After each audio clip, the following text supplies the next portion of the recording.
क्योंकि राजा का भरोसा यहोवा के ऊपर है और परम प्रधान की करुणा से वो कभी नहीं टलने का। आज की इस ऑनलाइन सर्विस में आप में से हर एक का स्वागत है और मैं पूरी तरीके से यकीन करता हूं कि खुदा ने आपको गुजरे हफ्ते संभाल कर रखा, सेहत में रखा है और इस लायक किया है कि हम सब अपने हाथों को उठा करके उसके नाम को मुबारक कह सकें और अपने आवाज़ों को बुलंद करके उसकी हम्द और सना के गीत गा सकें। मैं यकीन करता हूं आज की इस इबादत के हर लम्हे में खुदा का रूह आपको छुएगा और खुदा की बरकत आपके ऊपर ठहरेगी। Praise the Lord. प्रभु की महिमा के लिए गीत गाऊंगी, विश्वास करते हैं सबको आशीष मिलेगी।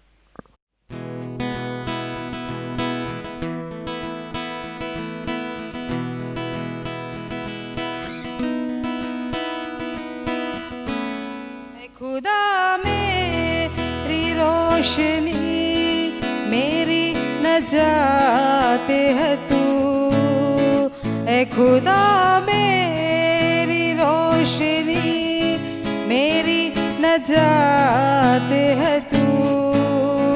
डर नहीं मुझको कोई, अब मेरे साथ है तू। डर नहीं मुझको कोई, अब मेरे साथ है तू।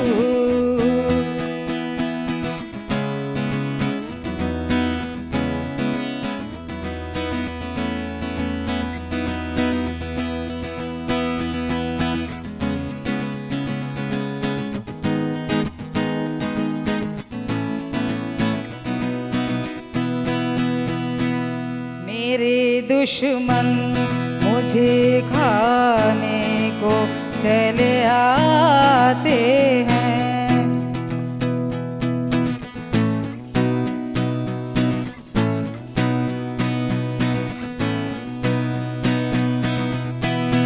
मेरे दुश्मन मुझे खाने को चले आते हैं, खा के ठोकर और वो खुद आप गिर जाते हैं। चाहे लश्कर आए कितने तो भी ये दिल न डरे। तेरा तालिब मैं बनूं और तेरे घर में रहूं। तेरा तालिब मैं बनूं और तेरे घर में रहूं। ऐ खुदा मेरी रोशनी, मेरी नजात है तू। डर नहीं मुझको कोई, अब मेरे साथ है तू।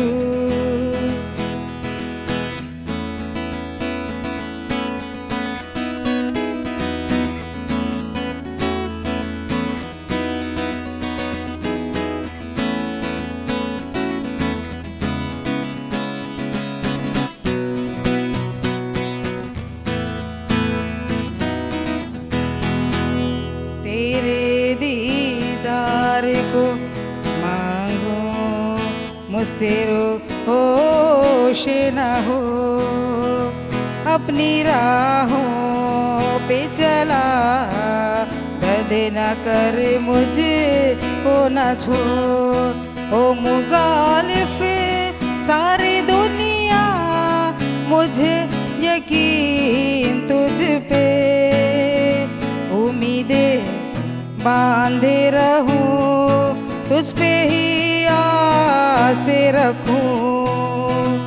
उम्मीदें बांधे रहूं, तुझ पे ही आसे रखूं।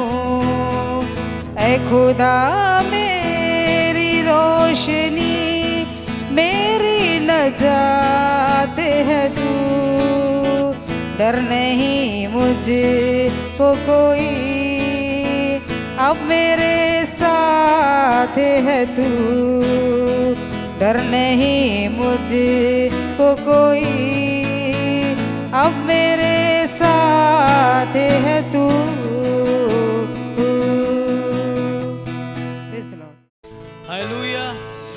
हालेलुया। परमेश्वर का धन्यवाद हो आज के इस अच्छे दिन के लिए। इस दिन को जब हम डे ऑफ पेंटिकॉस्ट मना रहे, पेंटिक्रूस के दिन को मना रहे हैं, तो परमेश्वर का धन्यवाद हो कि उसकी हुजूरी ने हमको घेर रखा है। और जिस तरह से प्रेरितों के काम उसके दूसरे अध्याय में लिखा है कि जब वो एक साथ होकर के जमा थे तो पवित्र आत्मा उनके ऊपर उतरा और आग सी फटती हुई जीभें उनमें से हर एक को नजर आई और उनके ऊपर आकर के ठहर गई। मैं विश्वास करता हूँ भले ही हम गिनती में एक साथ तो जमा नहीं है, शायद हम एक साथ 30-40 लोग भी नहीं हैं, पर धन्यवाद करता हूँ उसके वायदे के लिए जहाँ उसने कहा जहाँ मेरे नाम से सिर्फ 2 या 3 मौजूद हो उनके बीच में मैं हाजिर हूँ। धन्यवाद करता हूँ उस खुदावंद यीशु मसीह का कि वो हमारे साथ यहाँ मौजूद है, वो आपके साथ आपके घर में मौजूद है और आपको मालूम उसका आत्मा आपके घरों के ऊपर मंडरा रहा है, उसका आत्मा हमारी ज़िंदगियों के ऊपर उसी तरह मंडरा रहा है जैसे उस दिन हर एक शख्स के ऊपर मंडरा रहा। तो मैं विश्वास करता हूँ जैसा उत्पत्ति में लिखा है कि जब पृथ्वी बेडौल और सुनसान थी और गहरे जल के ऊपर परमेश्वर का आत्मा मंडराता था। और आपको मालूम जब चीज़ें आकार में नहीं होती हैं, जब अपने परफेक्ट शेप में नहीं होती हैं, उसका आत्मा आकर के मंडराता है और चीज़ें अपने आकार को लेने लगती हैं, चीज़ें शेप में आने लगती हैं। और विश्वास करता हूँ आज हमारी ज़िंदगी जो शायद आपको लग रहा है कि आकार में नहीं है, बहुत सी चीज़ें लग रहा है डी शेप हो गई, मैं विश्वास करता हूँ जब आज उसका आत्मा हमारे ऊपर मंडराएगा तो चीज़ें अपने आप आकार में आने लगेंगी। हालेलुया। आइए उसकी आराधना करें, उसकी महिमा करें। आत्मा मंडराता, पवित्र आत्मा मंडराता, आत्मा मंडराता, पवित्र आत्मा मंडराता, हो आत्मा मंडराता, पवित्र आत्मा मंडराता, आत्मा मंडराता, आत्मा मंडराता, पवित्र आत्मा मंडराता, आत्मा मंडराता, पवित्र आत्मा मंडराता।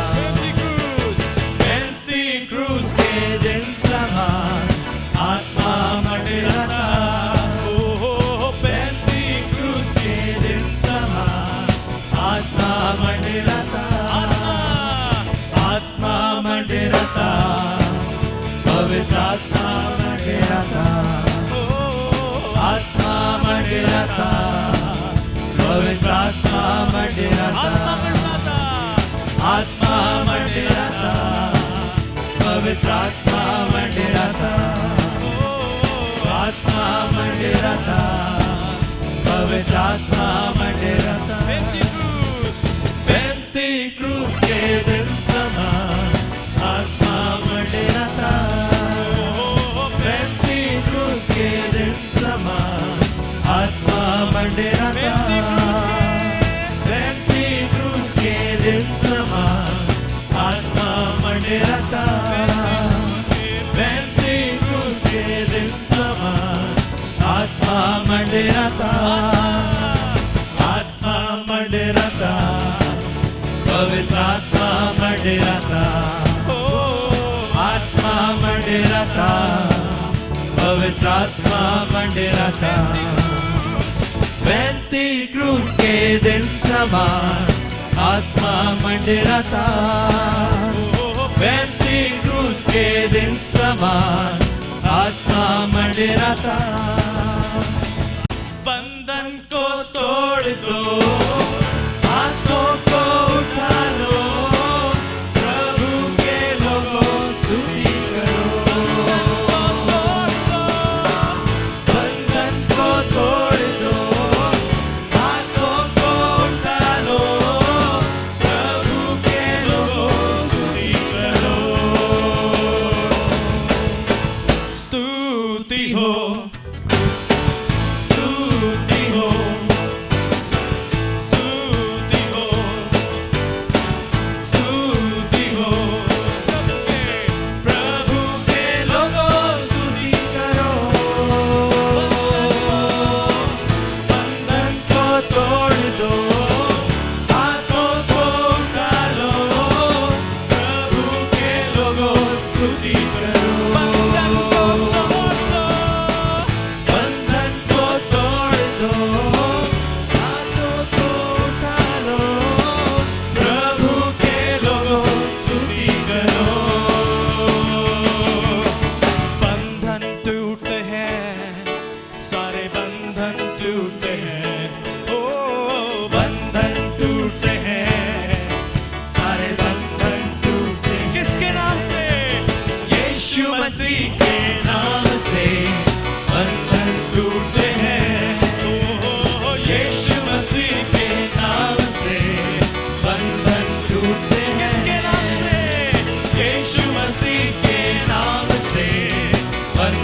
टूटते हैं। हो यीशु मसीह के नाम से बंधन टूटते हैं। आत्मा मंडराता, पवित्र आत्मा मंडराता, आत्मा मंडराता, पवित्र आत्मा मंडराता। पेंतीकोस्त के दिन समान आत्मा मंडराता। पेंतीकोस्त के दिन समान आत्मा मंडराता। मैंने भी पाई जय, तुमने भी पाई जय, सबने है पाई जय आज। मैंने भी पाई जय, तुमने भी पाई जय, सबने है पाई जय आज। यीशु ने नाम पुकारा, तोड़ा था बंधन सारा, मैंने भी पाई जय आज। यीशु ने नाम पुकारा, तोड़ा था बंधन सारा, मैंने भी पाई जय आज। मैंने भी पाई जय, तुमने भी पाई जय, सबने है पाई जय आज। मैंने भी पाई जय, तुमने भी पाई जय, सबने भी पाई जय आज। आत्मा मंडराता, पवित्र आत्मा मंडराता, आत्मा मंडराता, पवित्र आत्मा मंडराता।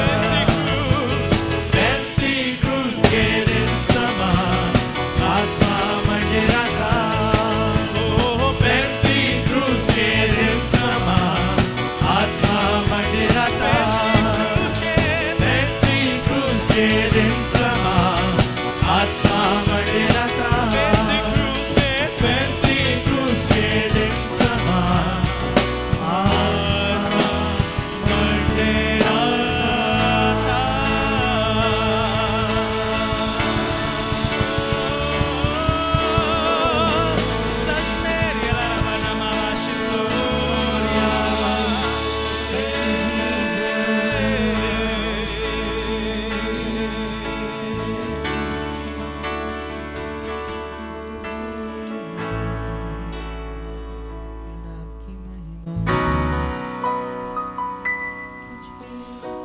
हाँ खुदावंद, हमारे पास और कोई ख्वाहिश नहीं है,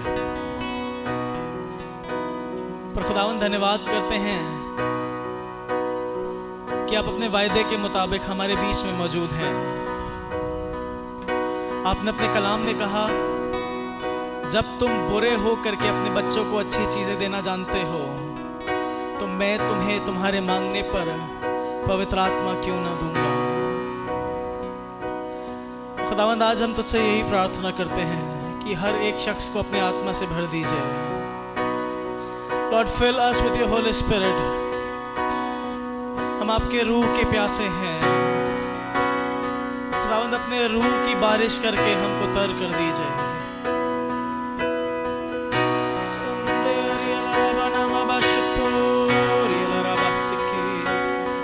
खुदावंद के लोगों, आज चुप मत बैठिए, पर अपनी जुबान से उसकी सिताइश करिए, उससे मांगिए। अगर आपने शायद कभी पवित्र आत्मा को मांगा नहीं, तो आज की सुबह में उससे कहिए, खुदावंद मुझे अपने आत्मा से भर दे, मुझे अपने रूह से भर दे, मेरे इस घर में अपने रूह की बारिश को कर दे। और विश्वास जानिए कि वो अपने आत्मा से आपको भर देगा।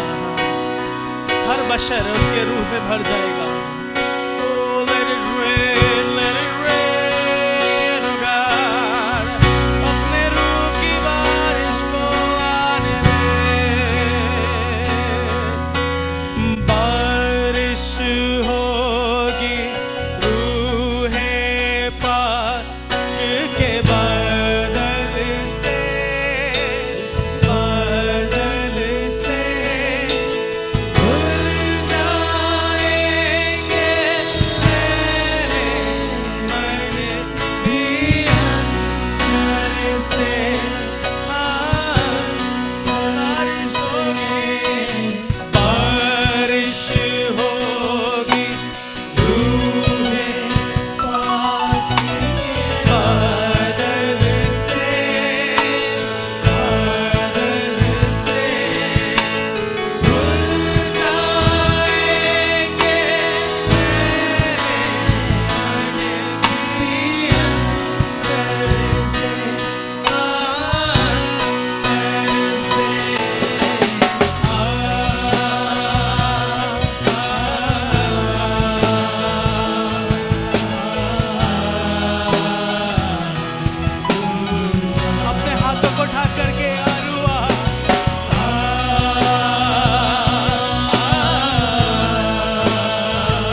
जाने जिस्म और रूह में तू बस जा।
खुदावंद के कलाम में लिखा है कि तू उससे उत्तम आशीषें देता हुआ मिलता है और तू उसके सिर पर कुंदन का मुकुट पहनाता है। मैं यकीन करता हूं कि आज सुबह एक बार फिर से आसमान का खुदा मुझसे और आपसे मुलाकात कर रहा है और उसके हाथ में मालूम क्या है, उत्तम आशीषें हैं उसके हाथ में। वो हम में सर एक को गले लगा रहा है उत्तम आशीषों के साथ में। ये मेरे लिए खुशनसीबी है कि आज की सुबह मैं खुदा के खादिम पास्टर हेनरी सैमसन का स्वागत कर सकूं और ये विश्वास करता हूं कि जैसे वो खुदावंद के कलाम को हमारे लिए शेयर करेंगे, हम सब बरकत पाएंगे और खुदावंद का नाम जलाल पाएगा। आमीन।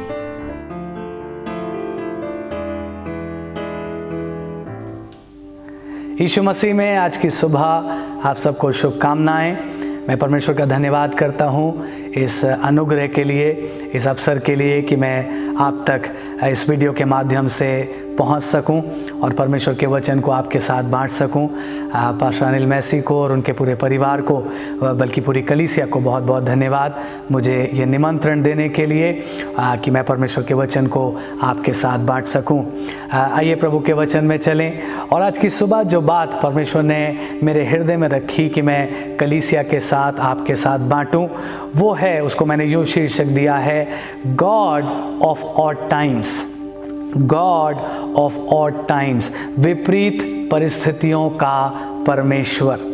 मैंने एक जगह एक कथन पढ़ा था बहुत दिनों पहले और वो कथन ये था कि परमेश्वर बहुत बार अपने आप को प्रकट करने के लिए, अपनी सामर्थ को प्रकट करने के लिए अपने आप को ऑड सिचुएशंस में खड़ा कर देता है और कई बार वो अपने लोगों को भी ऑड सिचुएशंस में खड़ा कर देता है। आप सोचिए ना, बाइबल के वो सारे योद्धा जिनके बारे में हम इब्रानियों 11वें अध्याय में पढ़ते हैं, जो विश्वास के हीरोज कहलाते हैं, उन सब के जीवनों में अगर हम देखेंगे वो तमाम ऑड सिचुएशन से गुजरे, विपरीत परिस्थितियों से गुजरे। चाहे वो अब्राहम हो, चाहे वो नूह हो, चाहे वो मूसा हो, चाहे और वो सब, एक बहुत लंबी लिस्ट है हिब्रूज 11 में। And they all went through difficult times. वो विपरीत परिस्थितियों में गए और उन विपरीत परिस्थितियों में परमेश्वर ने अपनी सामर्थ को अपने लोगों के अंदर और अपने लोगों के द्वारा प्रकट किया। हालेलुया। सो प्रभु के लोगों, आज जो बात मैं परमेश्वर की अगुवाई में आप तक पहुंचाना चाह रहा हूं वो ये कि आज मैं और आप भी एक विपरीत परिस्थिति से गुजर रहे हैं। हो सकता है हमारे मनों में ऐसे विचार भी उठें कि व्हाई गॉड, प्रभु क्यों? आप तो परिस्थिति से बचा सकते थे, लेकिन क्यों ऐसा हो रहा है कि आपके लोगों को भी इस परिस्थिति से गुजरना पड़ रहा है? हाँ प्रभु, दुनिया में जो पापी लोग हैं उनका तो न्याय आप करते हैं, but what about the righteous people?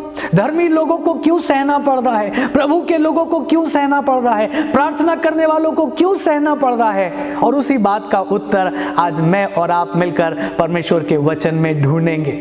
आपको याद है यूहन्ना 9 अध्याय में जब यीशु मसीह के चेलों ने एक अंधे व्यक्ति के बारे में यीशु मसीह से पूछा, उन्होंने कहा प्रभु ये क्यों अंधा है? क्या इसने पाप किए थे या इसके माँ बाप ने पाप किए थे? Why is this man blind? और यीशु मसीह ने कितना सुंदर आंसर दिया। यीशु मसीह ने कहा नहीं, ना ये अपने पापों के कारण, ना अपने माँ बाप के पापों के कारण, लेकिन ये इसलिए अंधा है ताकि परमेश्वर के काम इसमें प्रकट हो जाए। हालेलुया! यही तो हम देख रहे हैं, गॉड ऑफ ऑड सिचुएशंस। परमेश्वर कई बार अपने लोगों को विपरीत परिस्थितियों में से गुजारता है और फिर वो अपनी सामर्थ और अपनी महिमा को भी प्रकट करता है। आमेन। सो प्रभु के लोगों, इस कोरोना वायरस की सिचुएशन में आप और मैं भी गुजर रहे हैं, और हो सकता है विचार आए कि प्रभु क्यों हमको या हमारे परिवारों को या आपकी कलीसिया को इस परिस्थिति का भार उठाना पड़ रहा है? क्यों प्रभु हमें ऐसी सिचुएशन से गुजरना पड़ रहा है? और मैं पहली बात विश्वास करता हूं, और जो मैं आपसे आज की सुबह कह रहा हूं वो ये, मैं आशा करता हूं ताकि परमेश्वर के काम हम में और हमारे परिवारों में प्रकट हों।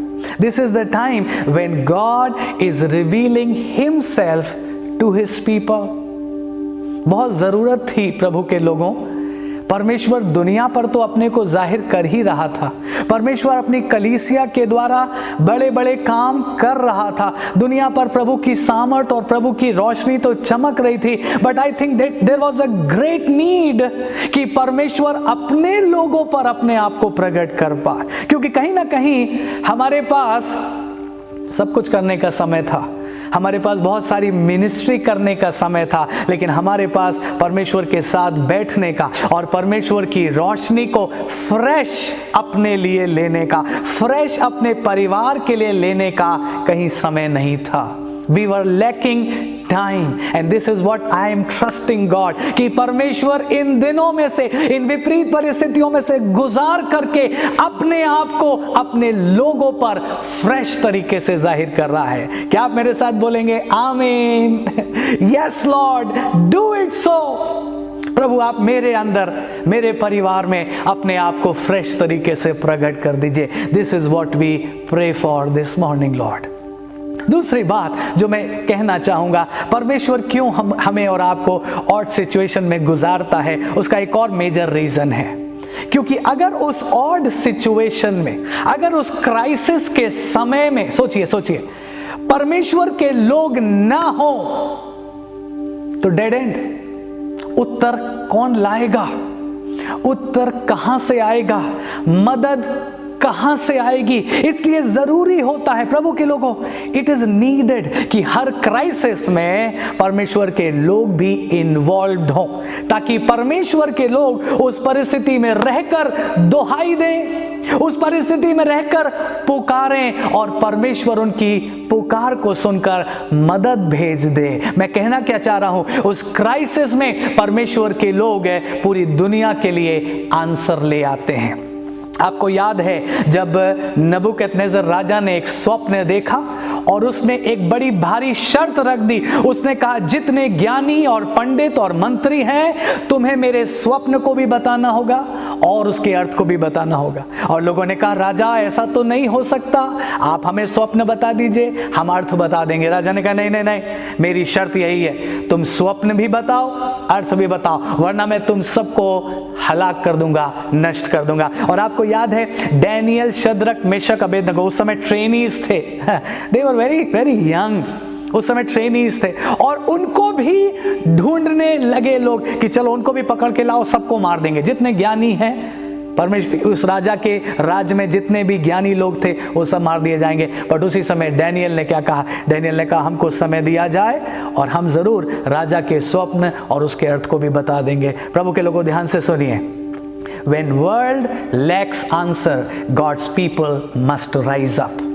जब दुनिया के पास हल नहीं है, जब दुनिया के बड़े बड़े लोगों के पास हल नहीं है, जब दुनिया के बड़े बड़े नाम जो रखते हैं उनके पास उत्तर नहीं है, God's people must rise up. एक दिन मैं अध्ययन कर रहा था उसी घटना के ऊपर, जब नबूकदनेस्सर और डैनियल वाली घटना है। मुझे बड़ा इंटरेस्टिंग लगा, एक हिस्टोरियन ने लिखा कि उस समय Daniel he was just a teenage boy.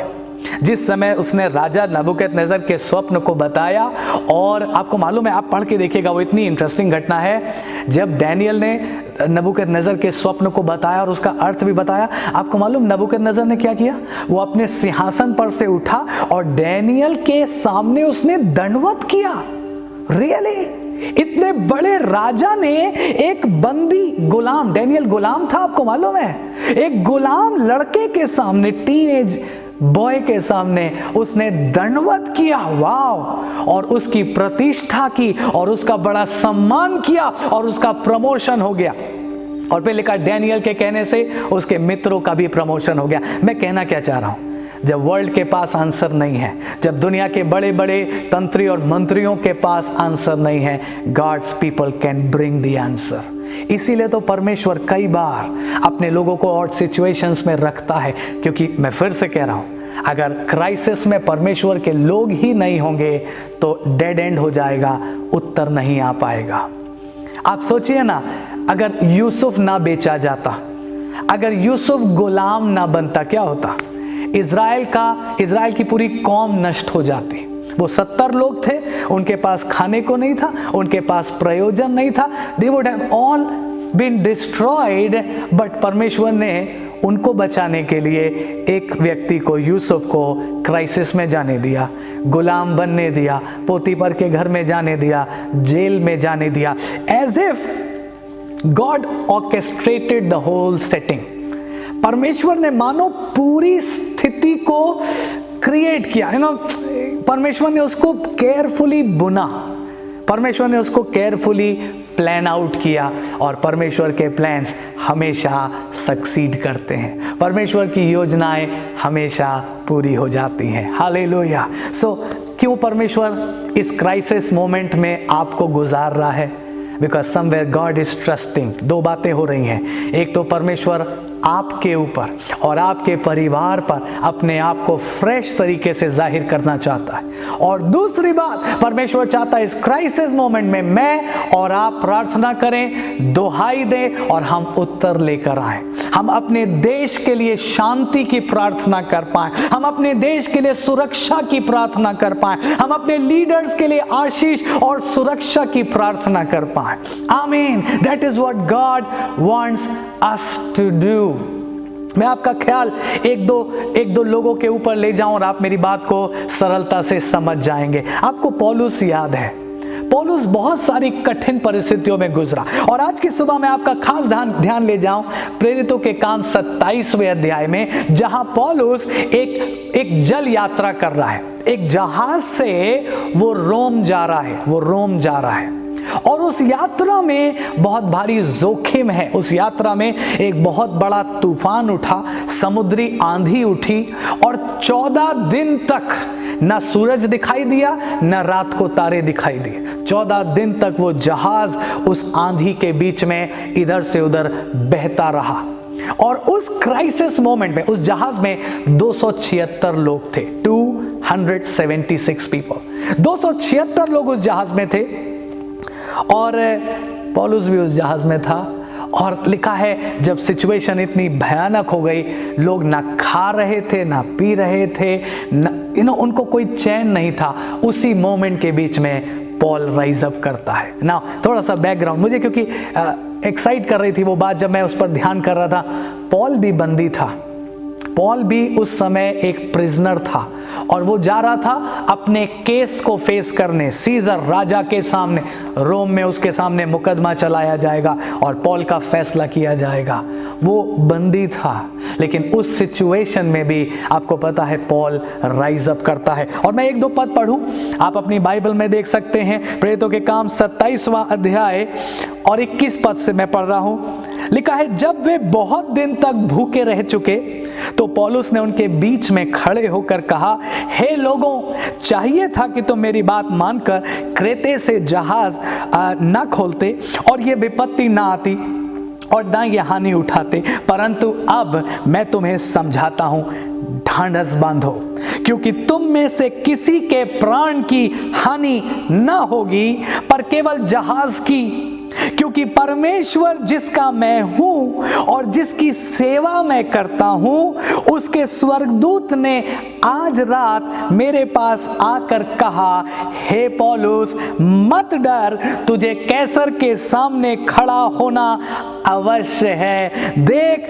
परमेश्वर ने सबको जो तेरे साथ यात्रा करते हैं तुझे दिया है। इसलिए हे सज्जनों, ढांढस बांधो, क्योंकि मैं परमेश्वर का विश्वास करता हूं कि जैसा मुझसे कहा गया है वैसा ही होगा, परंतु हमें किसी टापू पर जा टिकना होगा। हमने 21 से 26 पद पढ़ा, आप इस पर गौर करिए। उस बहुत भयानक क्राइसिस में I believe Paul was seeking God in the night watch.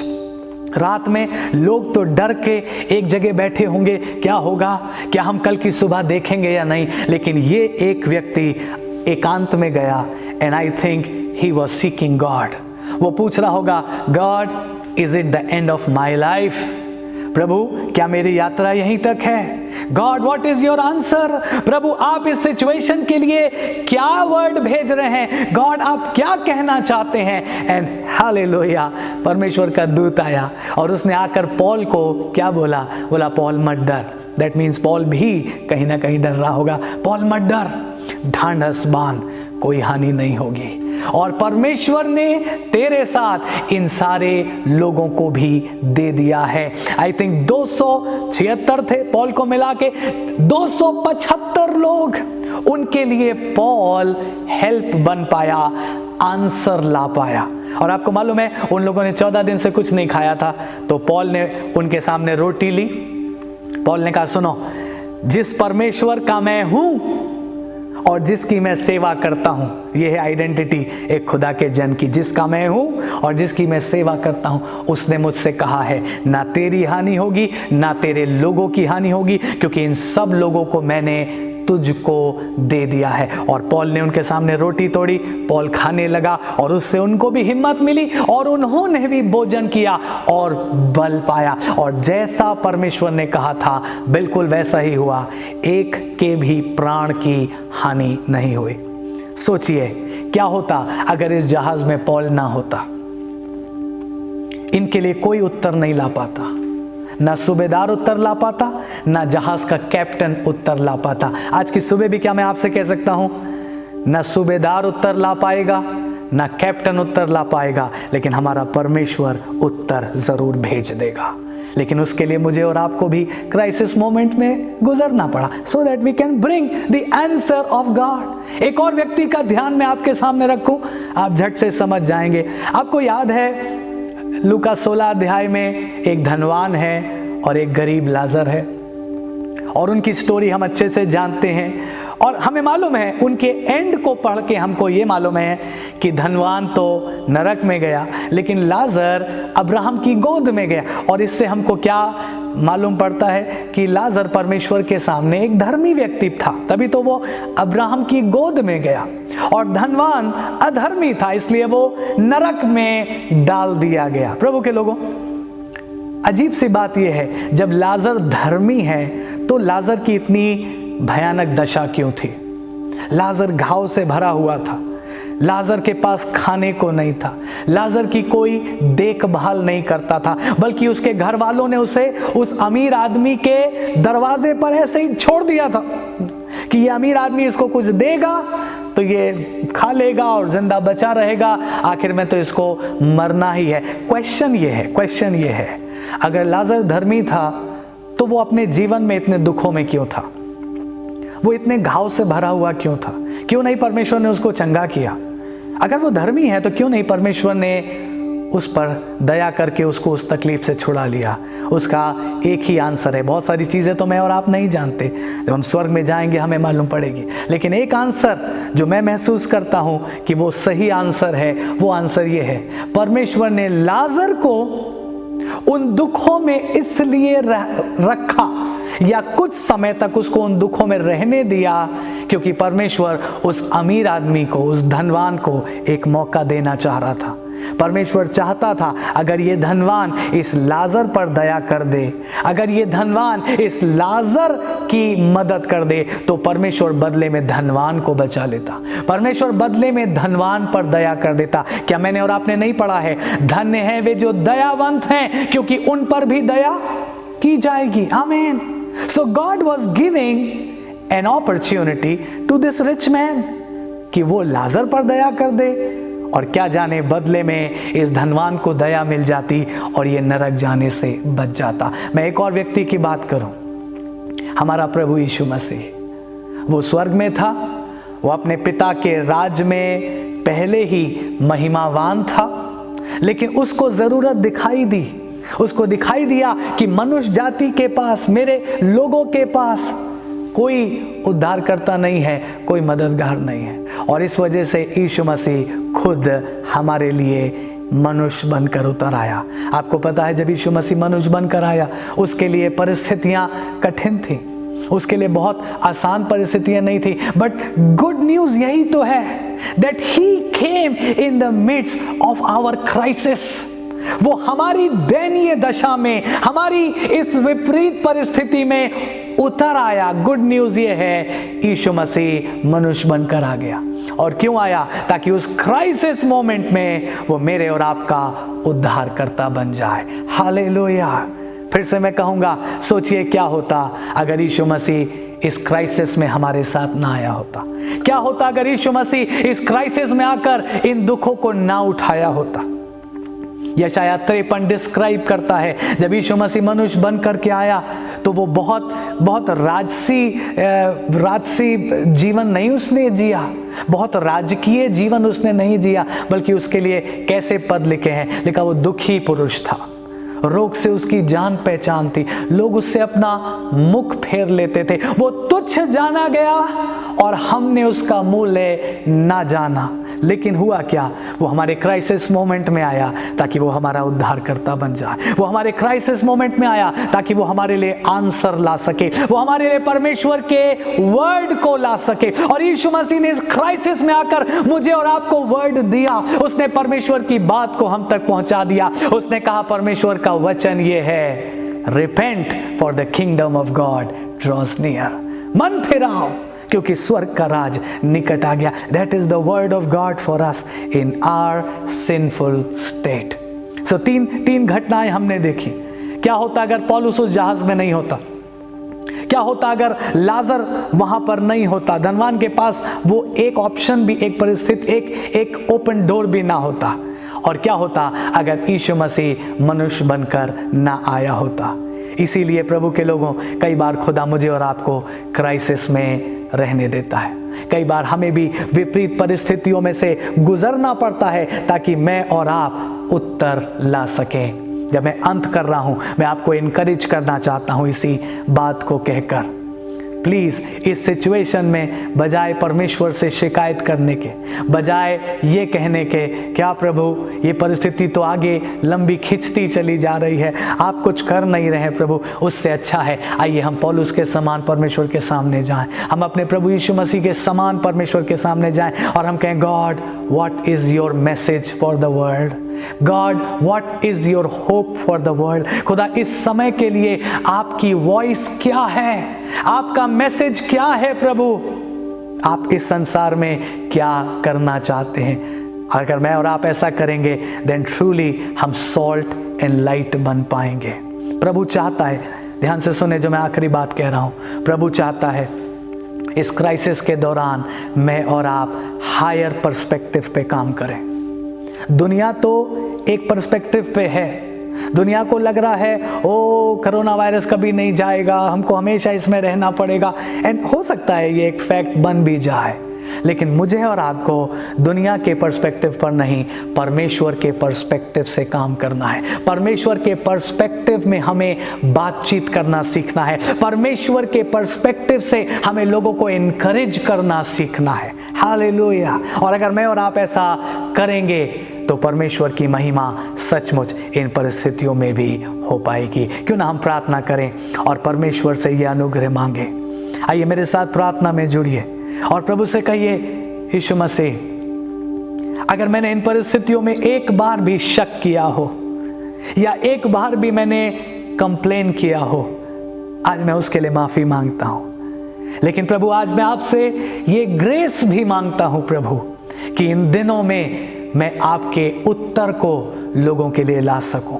मैं इन दिनों में प्रभु जी अपने परिवार में आपके प्रगटीकरण को देख सकूं प्रभु यीशु मसीह। Lord help me to function with a higher perspective then the world. इस संसार से एक ऊंचे दृष्टिकोण से काम करने के लिए, प्रार्थना करने के लिए, मध्यस्थी करने के लिए, आराधना करने के लिए आप मुझे अनुग्रह प्रदान करें। प्रभु हम आपको धन्यवाद देते हैं आपके वचन के लिए, धन्यवाद देते आज आपने हमसे बात करी है, धन्यवाद देते कि इस वचन के द्वारा आप हमको डायरेक्शन दे रहे हैं, आप आगे के लिए हमको मैंडेट दे रहे हैं, आगे के लिए आप हमको कार्य दे रहे हैं प्रभु जी, और उस कार्य को हम पूरा भी करना चाहते हैं। आप हमारी मदद करें प्रभु, ताकि आपको और सिर्फ आपको सारी महिमा मिलने पाए। धन्यवाद हमारी दुआ सुनने के लिए, यीशु मसीह के नाम में होकर मांगते हैं, आमीन। अब हमारे खुदावंद यीशु मसीह का फजल, खुदा बाप की मोहब्बत और पाक रूह की रिफाकत और शराकत हम में से हर एक के साथ और कुल ईमानदारों के साथ में अब से लेकर के